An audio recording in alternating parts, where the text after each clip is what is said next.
नमस्कार मेरे प्यारे साथियों। डेली करंट अफेयर्स में आप सभी का स्वागत है। डेली करंट अफेयर्स में आपको 15 क्वेश्चन करंट अफेयर्स के मिलेंगे जो आपकी प्रत्येक प्रतियोगी परीक्षाओं के लिए अति महत्वपूर्ण है। ये डेली करंट अफेयर्स की क्लास आपको हमारे यूट्यूब चैनल @GS की पाठशाला पर रोजाना सुबह 6 से 7 बजे के बीच मिलेगी। और हमारे इसी यूट्यूब चैनल पर आपको डेली बुकैब की क्लास और डेली इंडियन ज्योग्राफी और वर्ल्ड ज्योग्राफी की क्लास है और डेली कोई भी ट्रेंडिंग टॉपिक है जो परीक्षा उपयोगी उससे संबंधित भी क्लास हैं आपको हमारे इसी यूट्यूब चैनल पर मिलती रहेंगी। डेली करंट अफेयर्स की क्लास आपके लिए बहुत महत्वपूर्ण है। ऐसे ही सवाल प्रतियोगी परीक्षाओं में आते हैं, थोड़ा बहुत भाषा का चेंजमेंट हो जाता है, ठीक है। तो ये डेली करंट अफेयर्स की क्लास हम रोजाना आपको सुबह 6 से 7 बजे के बीच आपको इसी यूट्यूब चैनल पर रिकॉर्डेड मिलेगी, ठीक है। तो चलिए आज की इस करंट अफेयर्स की क्लास की शुरुआत करते हैं। डेली करंट अफेयर्स क्लास, ठीक है। डेली करंट अफेयर्स क्लास में आज है 8 सितंबर। 8 सितंबर की ये करंट अफेयर्स की क्लास है। पहला क्वेश्चन है, हाल ही में प्रयागराज पुलिस ने वरिष्ठ नागरिकों की सहायता के लिए कौन सी योजना शुरू की है। तो हाल ही में प्रयागराज पुलिस उत्तर प्रदेश ने वरिष्ठ नागरिकों की सहायता के लिए कौन सी योजना शुरू की है? सवेरा योजना। प्रयागराज पुलिस ने कौन सी योजना शुरू की है? सवेरा योजना शुरू की है। और इस सवेरा योजना में 60 वर्ष या उससे ऊपर के जितने भी व्यक्ति उनके लिए ये योजना लाभदायक है।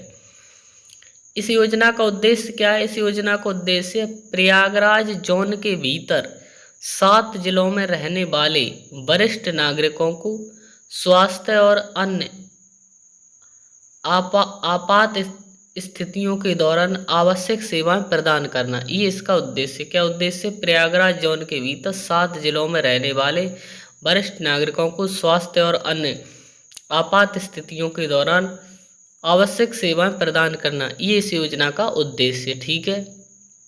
तो प्रयागराज कहाँ? उत्तर प्रदेश में। उत्तर प्रदेश की राजधानी लखनऊ और उत्तर प्रदेश के मुख्यमंत्री योगी आदित्यनाथ जी, ठीक है। अगला क्वेश्चन है, भारत ड्रोन शक्ति फेस्टिवल का आयोजन किस एयरवेज पर होगा? तो भारत ड्रोन शक्ति फेस्टिवल का आयोजन कहाँ पर होगा? हिंडन एयरवेज गाजियाबाद में। कहाँ पर होगा इसका आयोजन? हिंडन एयरवेज गाजियाबाद में इसका आयोजन किया जाएगा। गाजियाबाद कहाँ? उत्तर प्रदेश में। कब आयोजन किया जाएगा? 25 से 26 सितंबर को भारत ड्रोन शक्ति फेस्टिवल का आयोजन किया जाएगा। कब? 25 से 26 सितंबर को। कौन करेगी इसे? भारतीय वायुसेना और ड्रोन फेडरेशन ऑफ इंडिया दोनों मिलकर इसका आयोजन करेंगे। कौन कौन करेगा? भारतीय वायुसेना और ड्रोन फेडरेशन ऑफ इंडिया दोनों लोग मिलकर इस फेस्टिवल का आयोजन करेंगे। इस फेस्टिवल का आयोजन करने का उद्देश्य क्या? इसका आयोजन करने का उद्देश्य स्वदेशी ड्रोन क्षमता का दोहन करना। उद्देश्य क्या? स्वदेशी ड्रोन क्षमता का दोहन करना इस योजना का उद्देश्य है, ठीक है। अगला क्वेश्चन है, किस भारतीय अमेरिकी चिकित्सक को ब्रिटेन के टॉप नॉन फिक्शन पुरस्कारों की लॉन्ग लिस्ट में शामिल किया गया है? तो किस भारतीय चिकित्सक को ब्रिटेन के टॉप नॉन फिक्शन पुरस्कारों की लॉन्ग लिस्ट में शामिल किया गया? उस भारतीय का नाम है, भारतीय अमेरिकी हैं ये, डॉक्टर सिद्धार्थ मुखर्जी। और ये कैंसर के रोग के डॉक्टर हैं। कैंसर के डॉक्टर हैं ये डॉक्टर सिद्धार्थ मुखर्जी। ये भारतीय अमेरिकी है और ये कैंसर के डॉक्टर हैं। इन्होंने एक किताब लिखी, इनकी उस किताब को शामिल किया गया है इसमें। इनकी किताब का नाम है the song of the cell, an exploration of medicine and the new human. क्या नाम है इनकी किताब का? The song of the cell, an exploration of medicine and the new human, ये इनकी किताब है। इस किताब को शामिल किया गया, ये नॉन फिक्शन की महत्वपूर्ण 13 किताबों में शामिल किया गया। नॉन फिक्शन पुरस्कार जो है इसमें 13 पुरस्कारों को शामिल किया गया, उसमें इनकी किताब भी शामिल है। इस पुरस्कार की घोषणा कब की जाएगी? इस पुरस्कार की घोषणा की जाएगी 8 अक्टूबर को इंग्लैंड में। 8 अक्टूबर को इंग्लैंड में की जाएगी और एक फेस्टिवल होगा उसमें, ठीक है। और विजेता का नाम कब घोषित होगा? तो इस विजेता का नाम 16 नवंबर को लंदन के साइंस म्यूजियम में विजेता के नाम का खुलासा होगा। इस पुरस्कार ये टॉप नॉन फिक्शन पुरस्कार की शुरुआत कब हुई? 1999 से कई क्षेत्रों में, 1999 से इसे कई क्षेत्रों में दिया जाता है। और 2022 में किस किताब को ये पुरस्कार मिला और किस लेखक की है ये किताब? 2022 का विजेता है कैथरीन रुंडेल। इनकी जीवनी है super infinity the transformation of John Donne.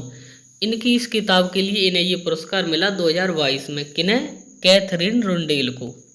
ठीक है, अगला क्वेश्चन है, हाल ही में दूरसंचार विभाग के सचिव के रूप में किसने कार्यभार संभाला है? तो दूरसंचार विभाग के सचिव के रूप में किसने कार्यभार संभाला? नीरज मित्तल ने। दूरसंचार विभाग के सचिव कौन बने? नीरज मित्तल बने। नीरज मित्तल 1992 बैच के आईएएस अधिकारी है। नीरज मित्तल 1992 बैच के आईएएस अधिकारी है और वर्तमान में ये तमिलनाडु के सूचना प्रौद्योगिकी विभाग में सचिव हैं। वर्तमान में ये तमिलनाडु के सूचना प्रौद्योगिकी विभाग में सचिव हैं। नीरज मित्तल ने के राजा रमन का स्थान लेंगे।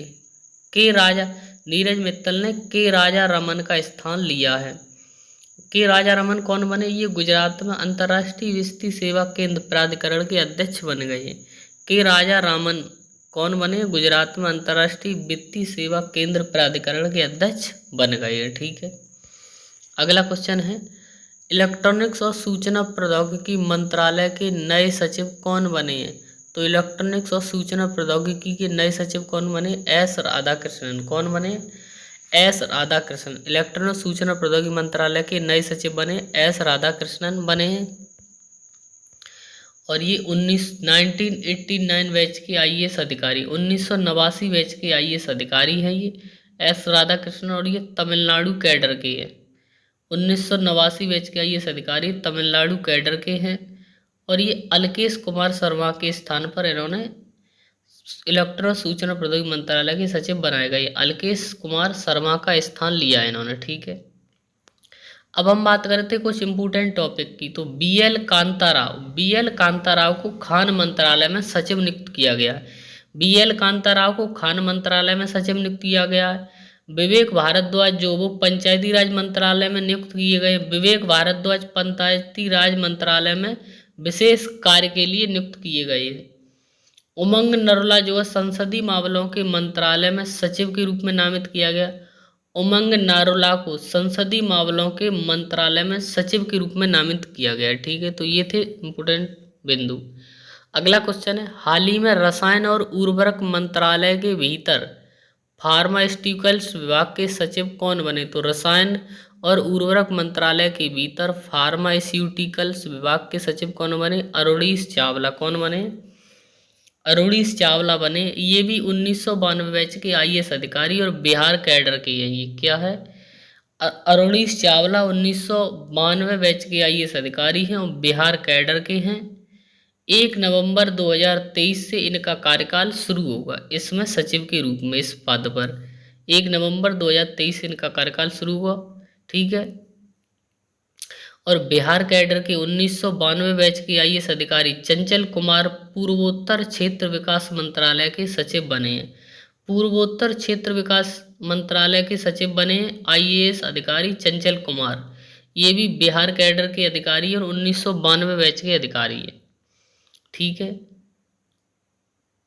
और नागरिक उड्डयन मंत्रालय में सचिव कौन बने? तो नागरिक उड्डयन मंत्रालय में सचिव बनाए गए हैं बुमलून मांग बोल नाम, जो मणिपुर के रहने वाले हैं और मणिपुर के आईएएस अधिकारी हैं। ये वो मणिपुर कैडर के आईएएस अधिकारी 1992 बैच के मणिपुर के आईएएस अधिकारी बुमलुन मांग बोल नाम नागरिक उड्डयन मंत्रालय में सचिव बने। 1992 बैच के अधिकारी हैं और ये मणिपुर कैडर के हैं। ठीक है, तो ये काफ़ी इम्पोर्टेंट टॉपिक है, आप सभी इन पर अच्छे से ध्यान दें। अगला क्वेश्चन है, हाल ही में जापान ने किस चंद्र अन्वेषण अंतरिक्ष यान को लॉन्च किया है? तो हाल ही में जापान ने किस चंद्र अन्वेषण अंतरिक्ष यान को लॉन्च किया? मून स्नाइपर को। किस रॉकेट से लॉन्च किया गया? HIIA से।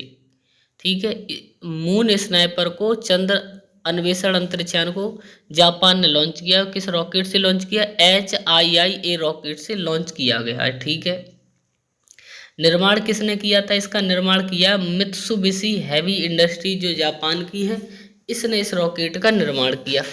HII रॉकेट का निर्माण किया। जाक्सा जापान की कंपनी है, जापान एरोस्पेस एक्सप्लोरेशन एजेंसी, इसने इसे भेजा है। जाक्सा की स्थापना हुई 1 अक्टूबर 2003 में। जाक्सा के अध्यक्ष कौन है वर्तमान में? तो जाक्सा के अध्यक्ष वर्तमान में थामाकावा हिरोशी। क्या नाम है इनका? थामाकावा हिरोशी। जाक्सा की स्थापना 1 अक्टूबर 2003 में। ठीक है, इसमें लागत कितनी आई थी चंद्र अन्वेषण अंतरिक्षयान की? 10 करोड़ डॉलर इसमें लागत आई है। ठीक है, जाक्सा का हेडक्वार्टर कहाँ है? चोफू टोक्यो जापान में। कहाँ पर? चोफू टोक्यो जापान में जाक्सा का हेडक्वार्टर है। ठीक है, अगला क्वेश्चन है, हाल ही में भारत का पहला सौर शहर कौन सा बना है? तो हाल ही में भारत का पहला सौर शहर बना है सांची। क्या बना है? सांची बना है, जो मध्य प्रदेश के रायसेन जिले में है। कहाँ पर? सांची मध्य प्रदेश के रायसेन जिले में है। ठीक है, इसकी क्षमता कितनी? 3 मेगावाट। इसकी क्षमता कितनी? 3 मेगावाट है। और IIT कानपुर के सहयोग से इस शहर को पहला सौर शहर बनाया गया, IIT कानपुर के सहयोग से। ठीक है, औपचारिक शुरुआत इसकी किसने की? CM शिवराज सिंह चौहान है, जो मध्य प्रदेश के CM। मध्य प्रदेश की राजधानी भोपाल है। ठीक है, और मध्य प्रदेश के राज्यपाल कौन है? मंगू भाई सी पटेल। मध्य प्रदेश के राज्यपाल कौन है? मंगू भाई सी पटेल, मध्य प्रदेश के राज्यपाल। अगला क्वेश्चन है, हाल ही में भारतीय वायुसेना ने कौन सा युद्ध अभ्यास शुरू किया है? तो हाल ही में भारतीय वायुसेना ने त्रिशूल नाम का युद्ध अभ्यास शुरू किया है। कौन सा? त्रिशूल नाम का युद्ध अभ्यास शुरू किया। इसका उद्देश्य है परिचालन तत्परता और क्षमताओं को बढ़ाना। उद्देश्य क्या? परिचालन तत्परता और क्षमताओं को बढ़ाना। आयोजित किसने किया? पश्चिमी वायु कमान द्वारा इसका आयोजन किया गया। पश्चिमी वायु कमान द्वारा आयोजन हुआ, और इसका आयोजन कश्मीर के लेह से लेकर राजस्थान के नाल तक इसका आयोजन होगा। और कब आयोजन होगा? 4 सितंबर से लेकर 14 सितंबर तक इसका आयोजन चलेगा। 4 सितंबर से लेकर 14 सितंबर तक इसका आयोजन चलेगा। अगला क्वेश्चन है, हाल ही में एक सप्ताह एक लैब कार्यक्रम किसने शुरू किया है? तो एक सप्ताह एक लैब कार्यक्रम किसने शुरू किया है? CSIR ने और NISCPR ने इसको मिलकर शुरू किया है। तो CSIR ने और NISCPR ने इस कार्यक्रम एक सप्ताह एक लैब कार्यक्रम की शुरुआत की है। CSIR की फुल फॉर्म है council of scientific and industrial research. CISR की फुल फॉर्म क्या? Council of scientific and industrial research इसकी फुल फॉर्म है। और NISCPR की फुल फॉर्म है national institute of science communication and policy research, ये इसकी फुल फॉर्म है। ठीक है, अगला क्वेश्चन है, हाल ही में किस हिंदुस्तानी गायिका का निधन हो गया? तो हाल ही में हिंदुस्तानी गायिका मालिनी राजूरकर। मालिनी राजूरकर का 82 वर्ष की उम्र में निधन हो गया, और इनका निधन हैदराबाद के एक अस्पताल में हुआ है। 82 वर्ष में निधन हुआ, हैदराबाद के एक अस्पताल में इनका निधन हो गया। इनका जन्म हुआ था 1941 में राजस्थान के अजमेर में। इनका जन्म 1941 में राजस्थान के अजमेर में हुआ था। ठीक है, अगला क्वेश्चन है, हाल ही में केंद्रीय शिक्षा मंत्री धर्मेंद्र प्रधान ने कौन से मिशन को शुभारंभ किया है? तो केंद्रीय शिक्षा मंत्री धर्मेंद्र प्रधान जी ने मालवी मिशन की शुरुआत की है। और कहाँ पर की है? नई दिल्ली में। मालवी मिशन की शुरुआत की है नई दिल्ली में शुरुआत की है। और मालवी मिशन का संचालित कौन करेगा? विश्वविद्यालय अनुदान आयोग UGC द्वारा इसको संचालित किया जाएगा। और भारत में इसके 111 केंद्रों को स्थापित किया जाएगा। किसके? इस मिशन के, मालवी मिशन के भारत में 111 केंद्र की स्थापना की जाएगी। इस कार्यक्रम को लॉन्च करने का उद्देश्य क्या है? इसका उद्देश्य है, मालवी मिशन का उद्देश्य शिक्षकों के लिए विशेष और अनुरूप प्रशिक्षण कार्यक्रम प्रदान करना। ये इसका उद्देश्य। क्या उद्देश्य? शिक्षकों के लिए विशेष और अनुरूप प्रशिक्षण कार्यक्रम प्रदान करना, ये इसका उद्देश्य। अगला क्वेश्चन है, हाल ही में इंटरनेशनल स्पोर्ट्स फेडरेशन ने किसे 3 साल के लिए सदस्यता समिति के लिए चुना है? तो हाल ही में इंटरनेशनल स्पोर्ट्स फेडरेशन ने 3 साल के लिए सदस्य समिति ली चुनी। उनका नाम है लोकेश सूजी। इनकी सूजी हुई है लोकेश सूजी। ठीक है, लोकेश सूजी की इस सदस्यता समिति के लिए चुना है। ठीक है, लोकेश सूजी वर्तमान में भारतीय खेल महासंघ के निदेशक हैं। लोकेश सूजी भारत वर्तमान में भारतीय खेल महासंघ के निदेशक और एशियाई स्पोर्ट्स फेडरेशन के उपाध्यक्ष हैं। ये वर्तमान में इंटरनेशनल स्पोर्ट्स फेडरेशन का अध्यक्ष कौन है वर्तमान में? व्लाद मेरिनेस्कू। क्या नाम है इनका? व्लाद मेरिनेस्कू। इंटरनेशनल स्पोर्ट्स फेडरेशन की स्थापना कब हुई? 11 अगस्त 2008 में। इंटरनेशनल स्पोर्ट्स फेडरेशन की स्थापना 11 अगस्त 2008 में। इसका हेडक्वार्टर बुसान, दक्षिण कोरिया। कहाँ पर है? बुसान, दक्षिण कोरिया में इसका हेडक्वार्टर है। अगला क्वेश्चन है, दुनिया की सबसे ऊंची नटराज की प्रतिमा किस राज्य में स्थापित की गई? तो दुनिया की सबसे ऊंची प्रतिमा नटराज की किस राज्य में स्थापित की गई है? नई दिल्ली में स्थापित की गई। नई दिल्ली के भारत मंडपम में स्थापित की गई है। नटराज एक शिव शंकर जी का एक रूप है, शंकर जी का एक रूप है और ये 28 फीट लंबी है प्रतिमा नटराज की और इसमें 20 टन वजन है। इस प्रतिमा का वजन कितना? 20 टन, 28 फीट लंबी है। इस प्रतिमा को किसने बनाया है? इस प्रतिमा की स्थापना की है राधा कृष्णन स्थपति और उनकी टीम ने। राधा कृष्णन स्थपति और उनकी टीम ने इस प्रतिमा को बनाया। अगला और अंतिम क्वेश्चन इस क्लास का है, हाल ही में किस राज्य सरकार ने मुख्यमंत्री मेधावी छात्र प्रोत्साहन योजना शुरू की है? तो मुख्यमंत्री मेधावी छात्र प्रोत्साहन योजना शुरू की है ओडिशा सरकार ने। किसने शुरू की है? ओडिशा सरकार ने शुरू की है। ठीक है, अब बात करें ओडिशा की, तो ओडिशा के 33वें मुख्य न्यायाधीश कौन बने? जस्टिस सुभाषित तलपात्रा। ओडिशा के 33वें मुख्य न्यायाधीश बने जस्टिस सुभाषित तलपात्रा बने हैं। मिशन शक्ति स्कूटर योजना की शुरुआत ओडिशा ने की है। मिशन शक्ति स्कूटर योजना की शुरुआत ओडिशा ने की है। ओडिशा की राजधानी भुवनेश्वर है। ओडिशा के मुख्यमंत्री नवीन पटनायक हैं और ओडिशा के राज्यपाल गणेशी लाल हैं। ठीक है, तो ये डेली करंट अफेयर्स के 15 क्वेश्चन की ये क्लास आपकी रोजाना इसी यूट्यूब चैनल पर कराई जाती है और ये क्लास आपको सुबह 6 से 7 बजे के बीच रोजाना हमारे यूट्यूब चैनल @GS की पाठशाला पर आपको मिलेगी और ये क्लास रिकॉर्डेड होगी और ये अति महत्वपूर्ण क्लास है, तो आप सभी इस क्लास को अवश्य लें। और हमारे इसी @GS की पाठशाला पर इसी यूट्यूब चैनल पर आपको रोजाना बुकैब की क्लास और रोजाना ज्योग्राफी की क्लास हमें कराई जाती है और जो भी ट्रेंडिंग टॉपिक और परीक्षा उपयोगी है उससे संबंधित भी क्लास आपको इसी यूट्यूब चैनल पर मिलती रहेंगी, तो आप हमसे जुड़े रहें। ठीक है, तो चलिए आज की इस क्लास को यहीं पर समाप्त करते हैं। अगर आपको ये वीडियो अच्छा लगा है और हेल्पफुल लगा है तो आप इस वीडियो को लाइक करें और चैनल को सब्सक्राइब करें और हमें ज़्यादा से ज़्यादा सपोर्ट करें। धन्यवाद।